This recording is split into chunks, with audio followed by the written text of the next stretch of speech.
Well, thank you very much. It's an honor to have President Zelensky of Ukraine, and we've been working very hard, very close. So we've actually known each other for a long time. We've been dealing with each other for a long time, and very well.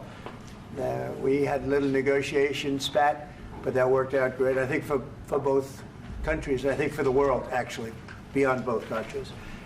And we have something that is a very fair deal, and we look forward to getting in and digging and working and getting some of the rare earth.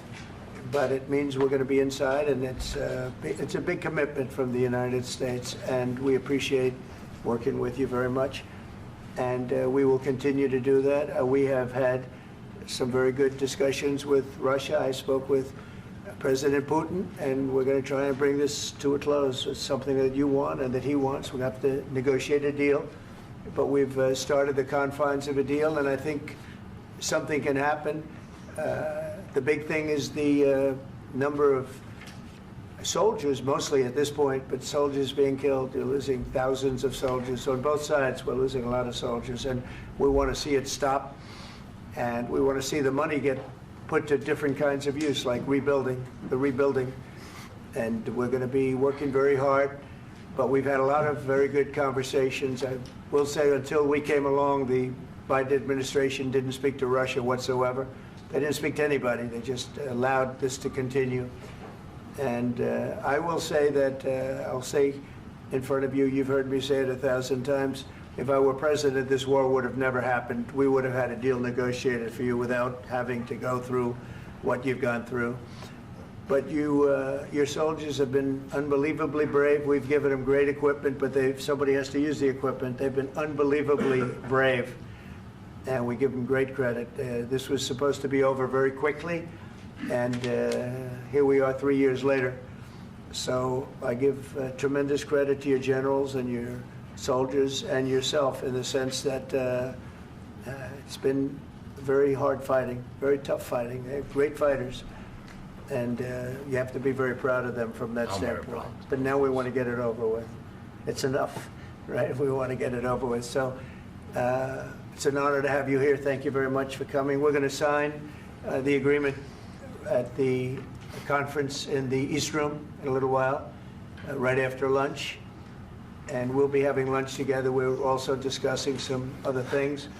And we appreciate everybody being here. It's somewhat of an exciting moment, but the really exciting moment is when they stop the shooting and we end up with a deal. And I think we're fairly close to getting that, and an honor to have you. And please, I'd like to say something. Yeah, thank you so much, Mr. President. Thank you for invitation. And really, I hope that this first document, will be first step to real security guarantees for Ukraine, our people, our children. I really count on it. And of course, we count that America will not stop support. Really, for us, it's very important to support and to continue it. I want to discuss it with details further during our conversation, and of course, the infrastructure or security guarantees. Because for today, I understand what Europe is ready to do. And of course, I want to discuss with you what the United States will be ready to do. And I really count on your strong position to stop Putin. And you said that enough with the war. I think that is very important, Ben, to say these words to Putin at the very beginning of war, because he is a killer and terrorist. But I hope that together we can stop him. But for us, it's very important to, to save our country, our values, our freedom and democracy, and of course, no compromises with the killer about our territories. But it will be later. And of course, what I wanted, we spoke about it by phone with you, about the drones production. We have very good drones production. I think the best one in the world for today because of the war. Yes, and of course, we need very much the air defense. You have the best air defense in the world, and really you helped us under attacks of Russians. And I want to speak how we can exchange the licenses. We're open to share the licenses of all our drones with you, of course, with the United States. And we need licenses for quick production of air defense. Even after the war, we need our nation to be calm, that we are secure. So that's why we need this air shield. And of course, about this I want to speak about the contingents. I think that France and UK already spoke to you, and we know that Europe is ready, but without the United States, they will not be ready to be as strong as we need.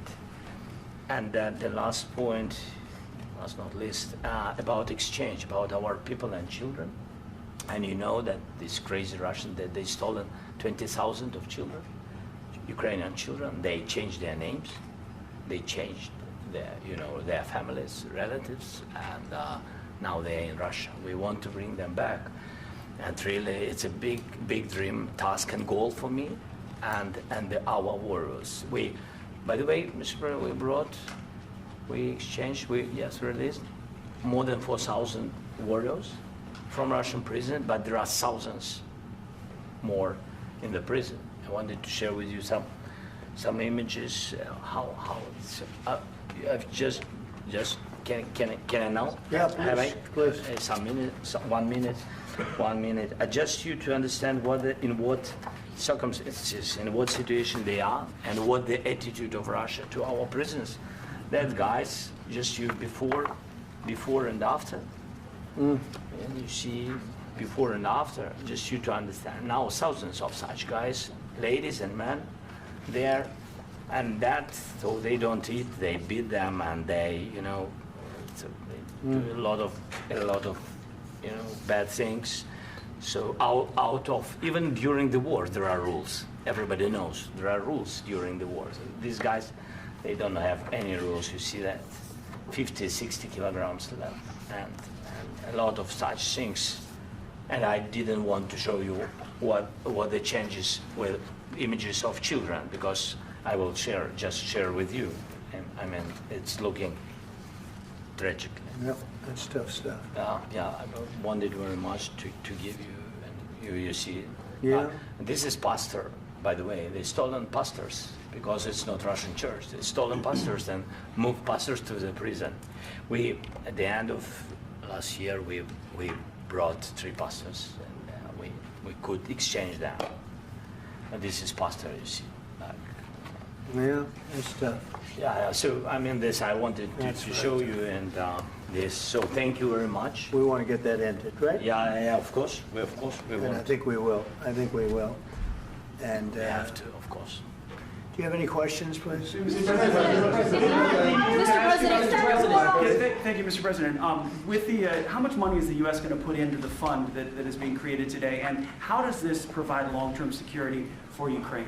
Well, we don't know exactly how much, because we're going to be putting some money in a fund that we're going to get from the raw earth that we're going to be taking and sharing in terms of revenue. So it's going to be a lot of money will be made from the sale and from the use of raw earth. And as you know, our country doesn't have much raw earth. We have a lot of oil and gas, but we don't have a lot of the raw earth. And what we do have is protected by the environmentalists, but that can be unprotected, but still it's not very much. They have among the best in the world in terms of raw earth. So we're going to be using that, using it for all of the things we do, including AI and including weapons and the military, and it's really going to very much satisfy our needs. So it's something that just worked out really well. We have a lot of oil, and we have a lot of gas, we have a lot, but we don't have raw earth. So this has just about every component of the raw earth that we need for computers, for all of the things we do. This puts us in great shape. And on long-term security for Ukraine, how does this provide it? I think they're going to have great luck. I think once we make the agreement, that's going to be 95% of it. They're not going to go back to fighting. I've spoken with President Putin, and I feel very strong. I've known him for a long time, and I feel very strongly that they're very serious about it, and we'll make a deal. And when the deal is made, I don't think, we talk about security. Everyone's talking about the other day, all they talked about was security. I said, let me make the deal first. I have to make the deal first. I don't worry about security right now. We have to have a deal, because right now, last week, 2,000 soldiers died on both sides. 2,000. And they're losing 1,000, 2,000, 3,000 a week. So as we sit here and we talk, people are getting shot and dying on the battlefield. And, you know, they're not American soldiers, but they're Russian soldiers and they're Ukrainian soldiers, and we want to be able to stop it. And we want to be able also to spend money on other things. We don't want to, this is a tremendous amount of money. And what the Biden administration did was terrible. They were giving money, but he had no security on the money. Europe, as you know, gave much less money, but they had security. It was in the form of a loan. They get their money back, and we didn't. And now, at least we're protected because the American taxpayer has to be protected too. But this is an incredible agreement for Ukraine because we have a big investment in their country now, and what they have, very few people have. And we're able to really go forward with very, very high-tech things and many other things, including weaponry that we're going to use in many locations, but that we need for our country. Mr. President, This allows us to do this. Mr. President, will you continue I'm sorry. sending military aid? Yes, go ahead, please. If I can just, yes.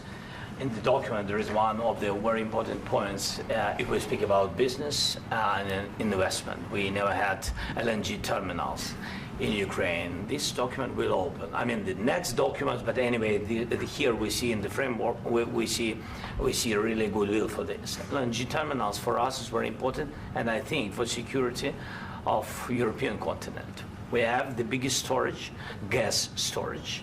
We have the biggest in Europe. Yes, and we can use it. Use it for LNG. Use it for LNG, and we will do it. And really, we can help Europe because Europe really helped. President Trump said that they made less support, but they are our friends and they are our very supportive partners. They really gave a lot, Mr. President. They did. They gave a lot, but they gave much less. No. Much less. No. No. No. Okay. Okay.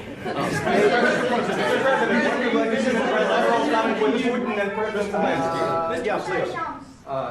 Mr. President Trump, you have repeatedly called the deal with Ukraine as a historical one. And as a President of the United States, you make historical decisions in other issues which affect America and other world. So what place in the world history do you want to take? And do you associate yourself with any famous historical figures? Yeah, I'd say George Washington, Abraham Lincoln. I would say I'm far superior to George Washington and Abraham Lincoln. Now, you know I'm only kidding, right? Because when I say that, the fake news is going to go wild. They're going to say he considers himself to be better than Washington. But you never know. You never know. I don't compare myself to anybody. I'm here to do a job. We've had a great 35 days or whatever it might be, a month, a little more than a month. We've accomplished tremendous amounts. Not only this would be a very great achievement if we could get the war stopped and get them back to normalization. I think that's going to happen. We've had very good talks on both sides, as you know. But I think we've done a very good job, just generally. If you look at all of the things we've done in 30 days, they're saying there's never been a opening for a president. The first month, there's never been a first month like we've had. And this is one of the very important things. This, to me, is one of the most important things because we have tremendous death taking place as we speak, and I don't want to have that. You know, think of the parents, whether they're in Russia or Ukraine, think of the parents of all these people being killed needlessly. They came to our territory. Should have never started. This would have, if I were president, this would have never started. Mr. President, where has out your conviction? Mr. President, will you continue sending military aid to Ukraine after the U.S. signs this agreement with Ukraine? Yeah, we're going to be continuing. To President Zelensky, do you feel like the U.S. is on your side, that President Trump is on your side at this moment? Right. What do you think? He wants to know, do you think that, sort of a stupid question. I guess we wouldn't be here if I wasn't. I think that the United States on our side from the very beginning of occupation, and I think that President Trump on our side, and of course, I'm sure that United States President will not stop support. This is crucial for us. It's important for us. Yes. And Putin, the president, speaks about the people and the soldiers which are dying, but they came to our territory, they came to our land. They began this war, and they have to stop. And I think this is the question, with really the most important question. Can President Trump, I hope yes, with some other allies, to stop Putin, withdraw these enemies, our enemy, withdraw these troops from our land?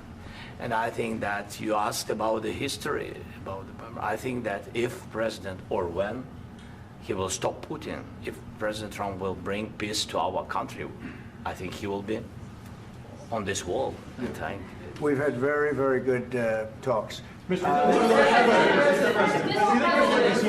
military aid to Ukraine? President Zelensky just said that there will be no compromises with Vladimir Putin. I just wanted to ask both of you, firstly, are there compromises that you think that President Zelensky is going to have to make? And President Zelensky, is there anything that you might be thinking that you may be able to offer or bring to the table, for example, elections? Thank you.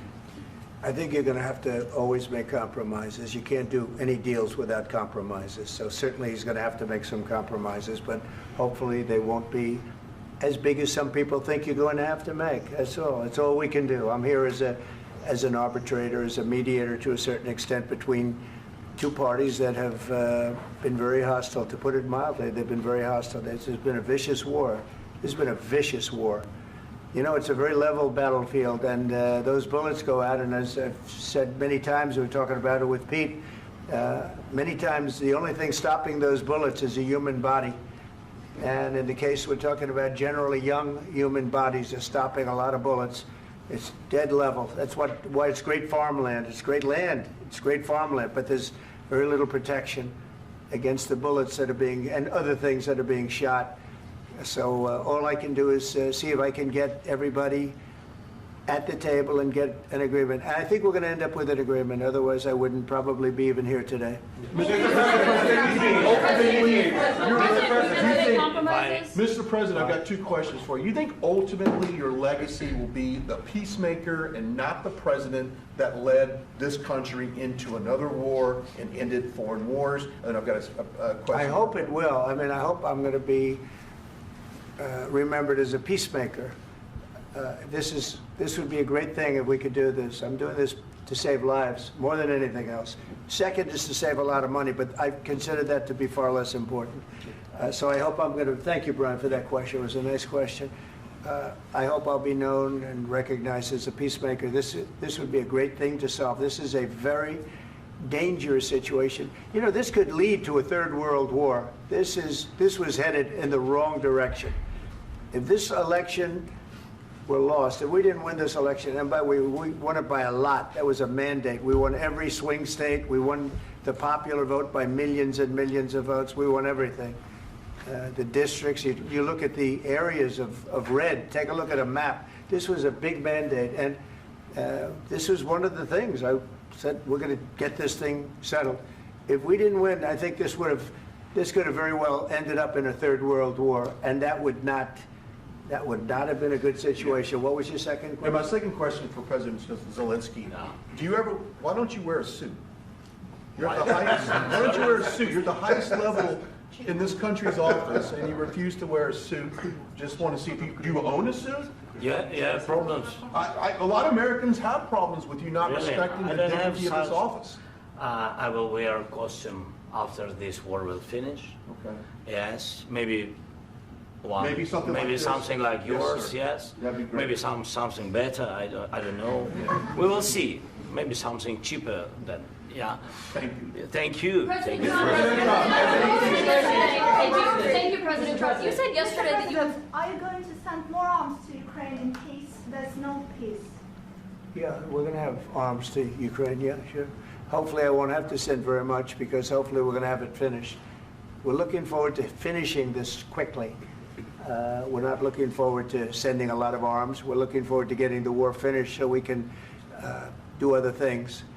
But we very much appreciate the agreement, because we needed what they had, and we're treating, you know, our country is now treated fairly. Biden didn't do that. He didn't know what the hell he was doing. This should have never happened. This should have never started. But, you know, sure, the answer is yes, but hopefully we won't have to send much because I'm looking forward to getting it done quickly, very quickly. Does that mean you'll provide security guarantees, Mr. President?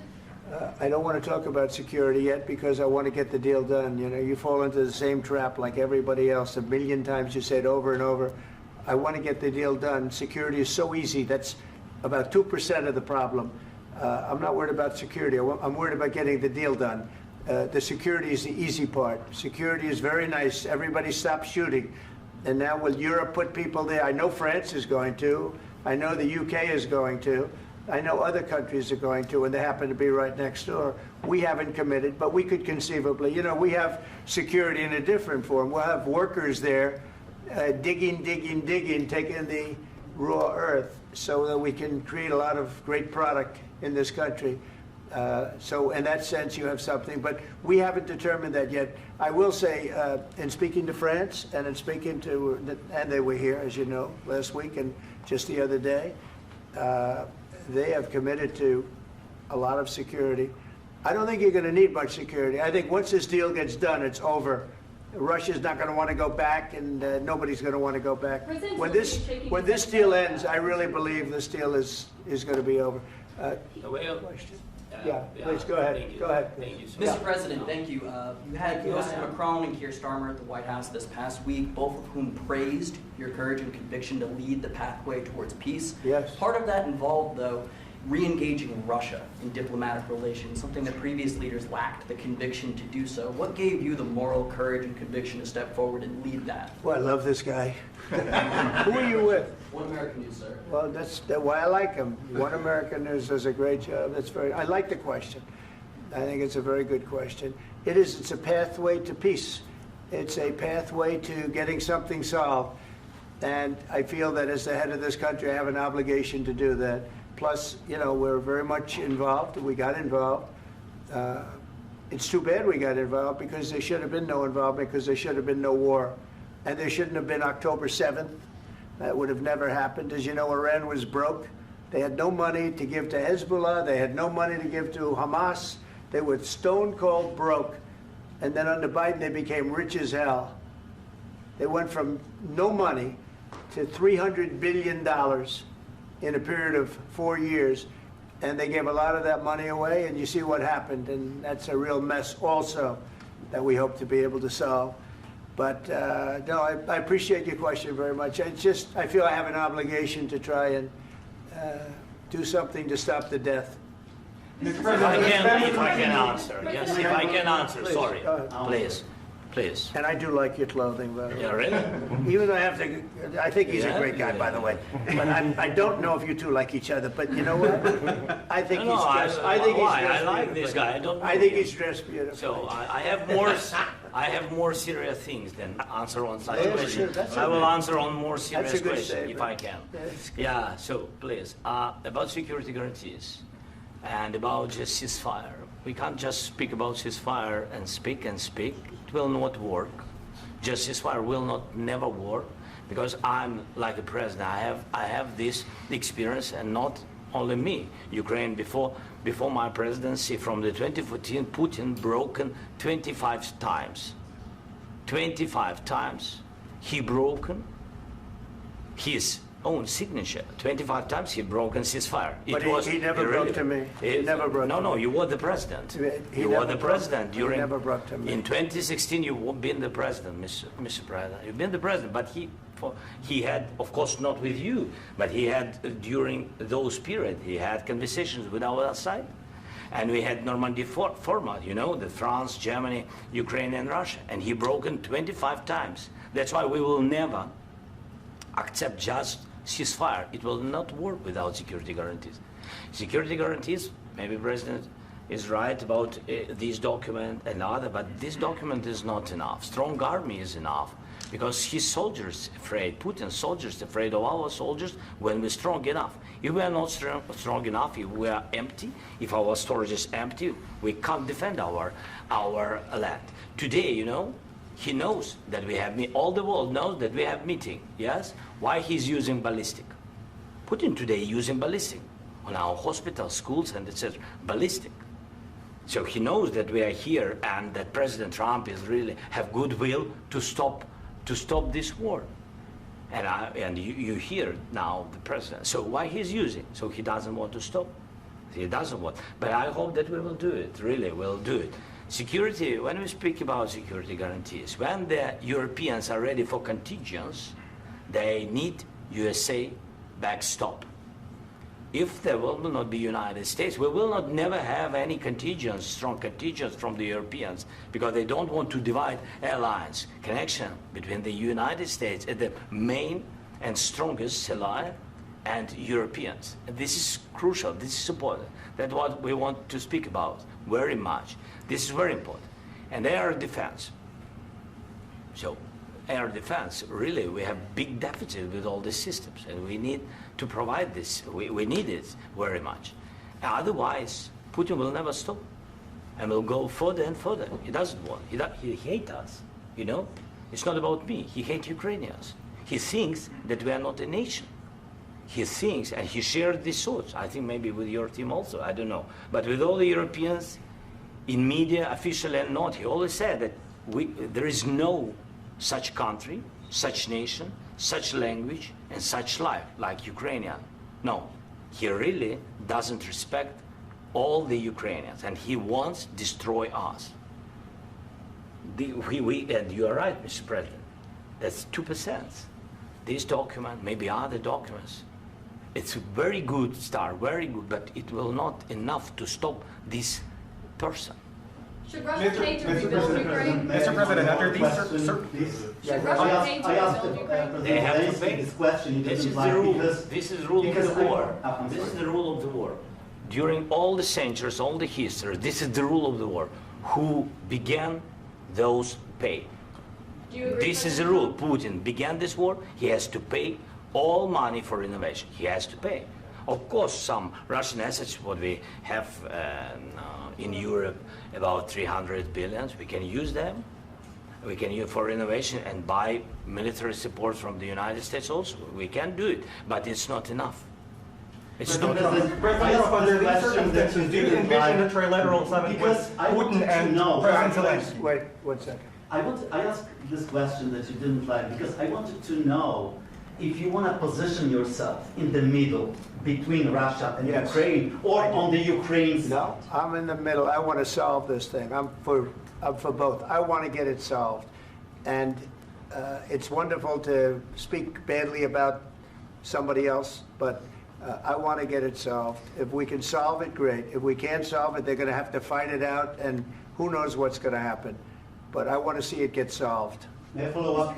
One more question about U.S. troops in Europe. After Russian invasion of Ukraine, your predecessor sent additional troops to Eastern Europe, including Poland, my country. Yeah. Are you committed to keeping these troops on the eastern flank of NATO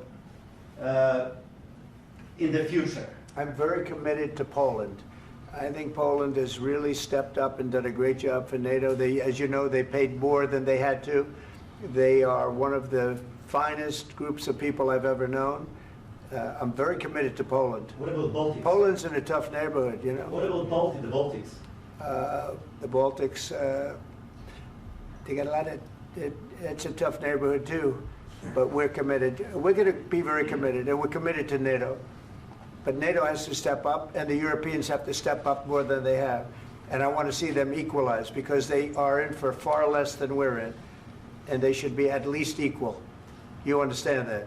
Why is the United States, we have an ocean in between, why is the United States in for so much more money and other things as Europe? With that being said, and as you said, they've also been obviously very helpful, but we have put in far more than they have, and I think they should equalize. Mr. President, Please, go ahead. ask you about the agreement again today. What changed between the first time that Secretary Bessent gave President Zelensky the agreement and today for the signing? We made a deal. So What was the I'm just, deciding factor? I'm a business person. We made a deal. That's what changed. Along with minerals. I didn't think we were going to make a deal, and We ended up making the deal, so that changed. Mr. President, what and how do you envision a trilateral summit with President Zelensky and Putin? I don't know, under but these well, they circumstances? don't like each other, I can tell you that. Okay? They do not like each other. This is not a love match, and it's unfortunate. That's why you're in this situation. The United States should not have allowed this to happen, okay? The United States, run by a man that didn't know much, I'm going to be very nice, run by an incompetent person, very incompetent person, should never have allowed this to happen. I've stopped wars. I've stopped many wars. My people will tell you, I stopped wars that nobody ever heard about. I stopped wars before they ever started. You can look at some of, I could give you a lot of nations that would tell you right now they were probably going to war. I could tell you right now there's a nation thinking about going to war on something that nobody in this room has ever even heard about. Two smaller nations, but big, still big. And I think I've stopped it. But this should have never happened. Mr. President. About sorry, just a second. About any negotiations. First of all, I want really to tell you, and I think that everybody understands that Ukraine, more than Ukrainians, nobody wants to stop this war. But at the future, any negotiations, it's understandable that two sides of the war, not Russia and the United States, because this is not the war between Russia and the United States. This is war of Russia against Ukraine and Ukrainian people. So these two sides will be at the anyway will be at the negotiation table. Then of course United States, like the strongest partner of the Ukraine, and of course Europe. I think Europe is very important. I want to speak about it with the president. Yes, Europe is very important for us because we really defend Europe for today. All Europeans really recognize that we are defending the line, and they have real life, and our people are dying. That's why they helped us. And also, it's about the NATO. Yes, between, like the president said, you have big, nice ocean. Yes, between us. But if we will not stay, Russia will go further to Baltics and to Poland, by the way. But first to the Baltics. It's understandable for them because they've been in the USSR. You know, they've been one of the republics of the USSR, and Putin wants to bring them back to his empire. It's a fact. And when he will go there, if we will not stay, you will fight. Your American soldiers, it doesn't matter, do you have ocean or not, your soldiers will fight. Mr. President, would you be willing to visit Ukraine, maybe Kiev or Odessa, which is known to be at the riviera of the Black Sea? It was my question. I'm sorry. I don't want to talk about Odessa now. Let's not talk about Odessa. I want to talk about making a deal, getting peace. We don't have to talk about Odessa, but a lot of cities have been destroyed. A lot of cities that are not recognizable. There's not a building standing. No. And a lot of things have Mr. President, you have to come and to look. No. We have very good cities. Yes, a lot of things have been destroyed, but mostly cities alive, and people work, and children go to school. Sometimes it's very difficult. Sometimes closer to front line, children have to go to underground schools or online, but we live. Ukraine is fighting, and Ukraine lives. This is very important. And maybe it's Putin is sharing this information that he destroyed us. No, he lost 700,000 people, 700,000 soldiers. He lost everything. Yes. So. Mr. President, one more. I mentioned Poland. Please, go ahead. When did you last speak with President Putin, and what did he say that? A couple of days ago. And what did he tell you that gave you the assurance that he wanted peace? Well, that's what I do. My whole life is deals. I know pretty good. And I've known him for a long time. I've dealt with him for a long time. He had to suffer through the Russia hoax. You know, Russia was a hoax.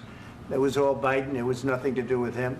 So he had to suffer through that, and he was able to do that. I think that he wants to make a deal, and he'd like to see it end. That's all I do. That's what I do. My whole life, that's what I do, is make deals. And I'm in the middle of a mess, because this is a real mess. It's a very dangerous one.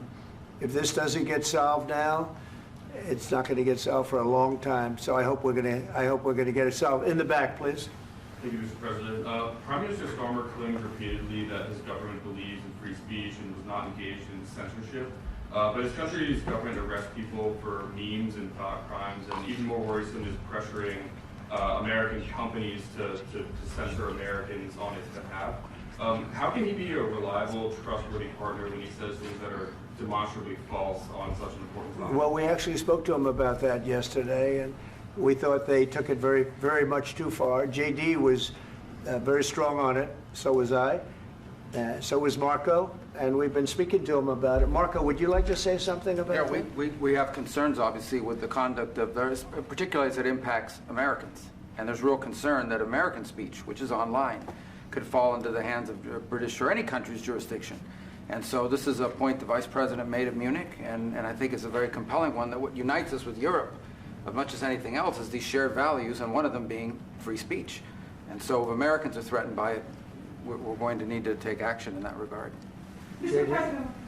It's actually a very important question. We spoke about this in detail with the Prime Minister, the Foreign Secretary, and others at lunch yesterday. And I know that Secretary of Commerce Lutnick followed up in private meetings last night. This is really important. We believe Americans have the right to speak their mind, even if we in this room disagree with them. They have the right to speak their mind in the public square, which is often online these days. And we're going to defend that right as it pertains to American companies and American citizens vigorously if we have to. I do think that under the President's leadership, we're going to find common ground with our friends in the UK on this question, but it remains to be seen. The principle that will guide us is we believe in free speech in this country, and we'll fight for it for American citizens. Mr. President, on the deal, is there any other oil and gas component to the deal? Is it all critical? A little bit. We'll see. On LNG? But we're not really looking for that so much. We got a lot. We have more than anybody in the world, by far. So no, we're not talking about it too much, but a little bit. I think it affects also, but for the most part, no. And sir, is there any agreement from Ukraine to purchase U.S. LNG as part of the deal, or is that on the table at all? No, we don't need that. Mr. President, I just wanted to ask you about, you just mentioned that you'd spoken to Vladimir Putin a couple of days ago. Just to be clear, that's a new call, not the one that you... I've spoken to him on numerous occasions. Okay, and how was the latest call? What did you discuss? How did it go? Are you serious with that question? I am, I'd love to know. It went well. I think we're going to have a deal. On the minerals deal, Mr. President, some of those minerals are in the east of Ukraine, not far from the front lines and in areas that Russia has occupied. Will you direct President Putin to withdraw his forces from those areas if there's U.S. interest? Well, we'll take a look at the time. We have a lot of area. It's a very big area we're talking about, so we'll take a look. I'll study that and I'll see. And who would protect those minerals if they are U.S. interests? Would that be Ukrainian forces? They'll be protected. European The agreement forces? will protect them. U.S. The forces? agreement, yeah, we're signing an agreement.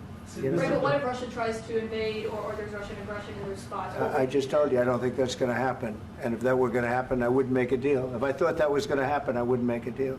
Some people may wonder why. You know, they ought to focus on CNN on survival, not asking me these ridiculous questions. Focus on surviving, because CNN's got such low ratings. I don't think they're going to survive. Let's go. Please, go ahead. I already mentioned Poland. Poland was under Russian control for decades after the Second World War. When I was a kid, I looked at the United States not only as a most powerful country, richest country in the world, the country that has great music, great movies, great muscle cars, but also as a force for good. And now I'm talking with my friends in Poland, and they are worried that you align yourself too much with Putin. What's your message for them? Well, if I didn't align myself with both of them, you'd never have a deal. You want me to say really terrible things about Putin and then say, "Hi, Vladimir, how are we doing on the deal?" That doesn't work that way. I'm not aligned with Putin. I'm not aligned with anybody. I'm aligned with the United States of America and for the good of the world. I'm aligned with the world, and I want to get this thing over with. You see the hatred he's got for Putin. It's very tough for me to make a deal with that kind of hate. He's got tremendous hatred, and I understand that, but I can tell you the other side isn't exactly in love with, him either. So it's not a question of alignment. I'm aligned with the world. I want to get the thing set. I'm aligned with Europe. I want to see if we can get this thing done. You want me to be tough? I could be tougher than any human being you've ever seen. I'd be so tough. But you're never going to get a deal that way, so that's the way it goes. All right, one more question. I will respond to this. So look, for 4 years in the United States of America, we had a president who stood up at press conferences and talked tough about Vladimir Putin, and then Putin invaded Ukraine and destroyed a significant chunk of the country.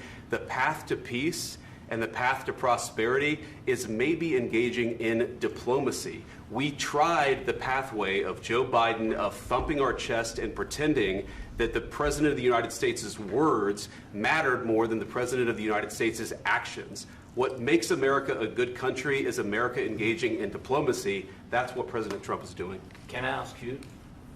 Sure. Yeah? Yeah. Okay. So he occupied our parts, big parts of Ukraine, part of East and Crimea. So he occupied it on 2014.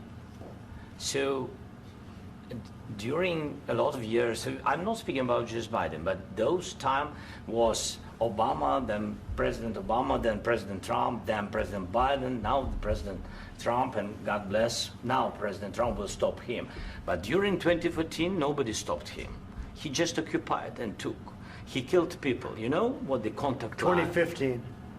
2014 and 2014. 2014. Yeah. So I was not here. Yeah, but that's exactly right. Yes, but during 2014 till 2022, yeah, the situation the same. The people have been dying on the contact line. Nobody stopped him. You know that we had conversations with him, a lot of conversation, my bilateral conversation, and we signed with him, me, like a new president. In 2019, I signed with him the deal. I signed with him, Macron and Merkel, we signed ceasefire. Ceasefire. All of them told me that he will never go. We signed him with gas contract. Gas contract. Yes, but after that, he broken this ceasefire. He killed our people and he didn't exchange prisoners. We signed the exchange of prisoners, but he didn't do it. What kind of diplomacy, JD, you are speaking about? What do you mean? I'm talking about the kind of diplomacy that's going to end the destruction of your country. Yes, but if you Mr. President, with respect, I think it's disrespectful for you to come into the Oval Office and try to litigate this in front of the American media. Right now, you guys are going around and forcing conscripts to the front lines because you have manpower problems. You should be thanking the President for trying to bring an end to this conflict. Have you ever been to Ukraine that you say what problems we have? I have been to. Come once. I've actually watched and seen the stories, and I know what happens is you bring them on a propaganda tour, Mr. President. Do you disagree that you've had problems bringing people into your military? And do you think that it's respectful to come to the Oval Office of the United States of America and attack the administration that is trying to prevent the destruction of your country? A lot of questions. Let's start from the beginning. Sure. First of all, during the war, everybody has problems, even you, but you have nice ocean and don't feel now, but you will feel it in the future. God bless. You don't know that. God bless. You don't God know bless. that. You will not have a war. Don't tell us what we're going to feel. We're trying to solve a problem. Don't tell us what we're going to feel. I'm not telling you. Because I'm you're in no answering position on to this question. dictate that. That's Remember exactly what this. you're doing. You're in no position to dictate what we're going to feel. You We're going to feel very you will good. Feel influence. We're going to feel very I'm good and telling very you, strong. You will feel influence. You're right now not in a very good position. You've allowed yourself to be in a very bad position, and he happens to be right about it. From the very beginning of the war. You're not in a good position. You don't have the the cards right now. With us, you start having not cards. playing cards. Right now, you don't. I'm You're playing serious, cards. Mr. President. You're I'm playing very cards. serious. You're I'm gambling the with the president lives in of war. millions of people. You're you- gambling with World War III. what you're You're speaking gambling about? with What are you World speaking War about? III. And what you're doing is very disrespectful to the country, this country. That's with back all to you. respect to your Far country. more than a lot of people said they respect. should have. Have you said thank you once? This A lot entire of meeting? times. No, in this Even entire meeting, today. have you said thank Even you? today. You went to Pennsylvania and campaigned for the opposition in October. Offer some words of appreciation for the United States of America and the president who's trying to save your country. Please, you think that if you will speak very loudly about the war, you He's can... not speaking loudly. He's not Yeah. speaking loudly. Your country's in big trouble. Can I Wait a answer? minute. No, Can you've I done a lot answer? of talking. Your country is in big trouble. I know. You're not I winning. know. You're not winning this. You have a damn good chance of we coming are out staying, okay because of Mr. us. President, we are staying in our country, staying strong from the very beginning of the war. We've been alone, and we are thankful. I said thanks You haven't in been this alone. cabinet, You and haven't not been only alone. in this We cabinet. gave you, through I this said stupid thank- president, $350 billion. You voted We gave for you your military president. equipment, You and you voted men for are your brave, president. but they had to use our military. What about West? If you didn't have You our invited military me- equipment, You invited if me you to didn't speak. have our military equipment, this war would have been over in 2 weeks. In 3 okay? days, I heard it from Putin. In 3 days, this is something Maybe new. less. In 2 weeks, of course, yes. It's going to be a very hard thing to do business like this. I Again, tell you. just say thank you. I said a lot of accept times that there, thank you accept to that- American people. Accept that there are disagreements, and let's go litigate those disagreements rather than trying to fight it out in the American media when you're wrong. We know that you're wrong. But you see, I think it's good for the American people to see what's going on. I understand, sir. I think it's I very understand. important. That's why I kept this going so long. You have to be thankful. You I'm- don't have the I'm cards. thankful. You're buried there. Your people are dying. tell you You're again, running I low know. on soldiers. Don't- Listen, don't please, you're running Mr. low on President. soldiers. It would be a damn good thing. Mr. And then President. then you tell us, I don't want a ceasefire. I don't want a ceasefire. I want to go and I want this. Look, if you could get a ceasefire right now, I tell you, you take it so the bullets stop flying and your men stop getting killed. Of course, we want to stop the war. But you're I saying said- you don't want a ceasefire. But I said to you, I want a with ceasefire. guarantees. Because you'll get a ceasefire faster than an agreement. Ask our people about ceasefire, what they think. That wasn't it doesn't with matter me. for you what That what wasn't this with me. means.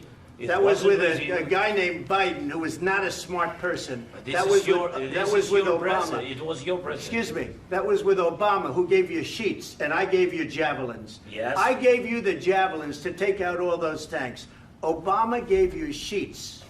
In fact, the statement is Obama gave sheets and Trump gave javelins. You got to be more thankful, because let me tell you, you don't have the cards. With us, you have the cards. But without us, you don't have any cards. One more question to Mr. Vice President. I'm sorry. It's going to be a tough deal to make, Um, because the attitudes have to change. What if Russia breaks ceasefire? What if Russia breaks peace talks? What do you do then? I understand that it's a heated conversation right now. What are you but saying? what She's if asking, what if Russia breaks the ceasefire? What if anything? What if a bomb drops on your head right now? But they have Okay? broken What if they ceasefire broke it? many I don't know. They broke it with Biden, because Biden, they didn't respect him. They didn't respect Obama. They respect me. Let me tell you, Putin went through a hell of a lot with me. He went through a phony witch hunt where they used him and Russia. Russia. You ever hear of that deal? That was a phony Hunter Biden, Joe Biden scam. Hillary Clinton, Shifty Adam Schiff. It was a Democrat scam. And he had to go through that. And he did go through it. We didn't end up in a war. And he went through it. He was accused of all that stuff. He had nothing to do with it. It came out of Hunter Biden's bathroom. It came out of Hunter Biden's bedroom. It was disgusting. And then they said, oh, the laptop from hell was made by Russia. The 51 agents. The whole thing was a scam. And he had to put up with that. He was being accused of all that stuff. All I can say is this. He might have broken deals with Obama and Bush, and he might have broken them with Biden. He did, maybe. Maybe he didn't. I don't know what happened. But he didn't break them with me. He wants to make a deal. I don't know if you can make a deal. The problem is, I've empowered you to be a tough guy. And I don't think you'd be a tough guy without the United States. And your people are very brave. But you're either going to make a deal or we're out. And if we're out, you'll fight it out. I don't think it's going to be pretty, but you'll fight it out. But you don't have the cards. But once we sign that deal, you're in a much better position. But you're not acting at all thankful. And that's not a nice thing. I'll be honest, that's not a nice thing. All right, I think we've seen enough. What do you think? Huh? This is going to be great television, I will say that. All right. We'll see what we can do about putting it together. Thank you, sir. And I need the back of this. We'll see. Italiano. All right, guys, come on. Wait. Hey, control. Right, go. Guys, come on.